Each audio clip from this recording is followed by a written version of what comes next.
So CBC News, you guys are a bunch of liars. Really, really, really big liars. So you released an article today telling a fairy tale about how Brian Bigger was criminally harassed at his home. So either you're purposely misrepresenting the information or you really didn't fact check any part of your story. So here's the thing. Sudbury, along with a lot of Ontario and a lot of Canada, is facing a homeless crisis. People don't have places to live. Now, the demographic of this versus a couple years ago, so there's a lot less people who are electing to be homeless. There's a lot more children out there. There's a lot more women out there. There's families out there. There are families currently living in tent cities and trailers, a much higher number than normal, because either their income lost their job, they lost their income and couldn't pay their rent, or because their landlords decided to sell their homes in this incredibly high housing market. It's a major problem. We need a solution. Nobody has the solution right now, and right now these people are living in tents and are at risk.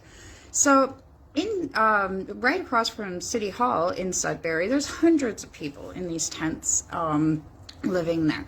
So Drew, a Canadian hero, decided he's going to do something about this. He's going to start asking his city why. Why are these people out there? Why are they cold? Why are these people at risk? Why are we just ignoring them? So he went in and he tried to follow the process of how you connect with the mayor's staff. And basically, maybe he'd be lucky to get a meeting in a month.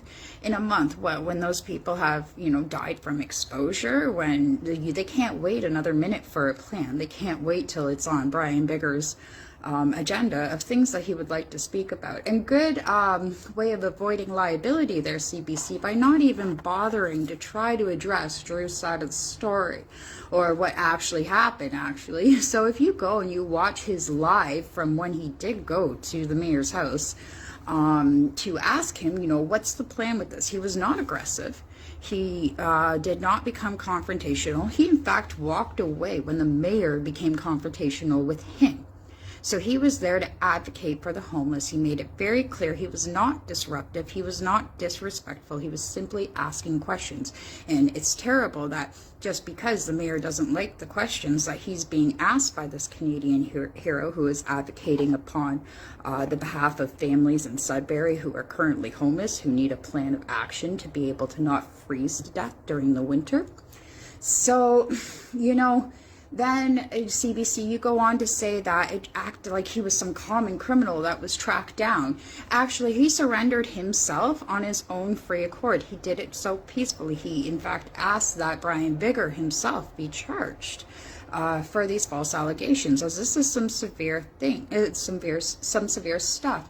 Now, when all of this goes to court, it's going to be clear that Drew was just advocating for everything, and there is not going to be an issue for him. And I hope that he gets his justice. But CBC, you're garbage news reporting agency. You don't even allow people to comment. And why don't you allow people to comment? Because you couldn't let that little bit of 10% people who still believe you hear the truth. You couldn't let them see that every single comment is about the injustices that you serve as a propaganda machine to the Canadian government.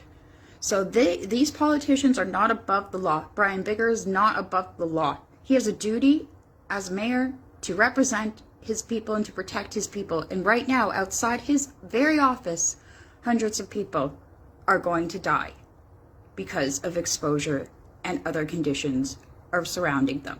They're exposed to risk every day. And again, I will repeat the fact that these, compared to a couple years ago, there's a huge difference in demographic, family unit size, and everything of people who are currently living in tents and trailers, and it is due to the problems that the government have regulated into our society. Okay, that's all for now, but CBC, just remember, you guys are pieces of trash garbage, and you always will be. Go get another bailout or another paycheck called a bailout.